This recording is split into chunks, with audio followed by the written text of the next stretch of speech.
ভাবছিলাম ভিডিওটা দিব ফাহিমের কাছে, বকার ফাহিমের কাছে, তোর ফাইলিং দেওয়ার জন্য। ফাহিমের সাথে আমি কন্ট্যাক্ট করতে পারছি না, এই জন্য আমি আয় পড়ছি তোর ফাইলিং দেওয়ার। গাইল দিল না শালা, তোর ফেসবুকের ভিতরে কি পাইছো? বুঝলাম না। তোরা নষ্ট করবি ফেসবুকের ভিতরে ঢুকন জানা তোর জন্য।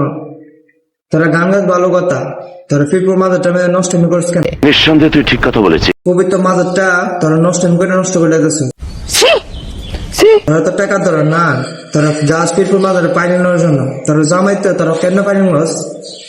আর তোরা কি বলবো, তোরা তো জামাই দরকার নাই, তোরা দরকার টাকা ফাইলিং, ঠিক আছে? সঠিক বলেছেন। এটা কইলে 800 টাকা জামাই এভেলেবল, তোর জামাই তোর কাছে আসে। তোরা কি বলুম, তোর লাগে ফেসবুকে আমি ধন জানা নষ্ট আমি স্যার, তোর লেগা অনেক অনেক সিঁড়িতে এরকম কাজ করতেছে। মানে তুই কি সামনে সরবি নাকি তোর রাত্রি সামনে তো বাগাম ভাগ সামনে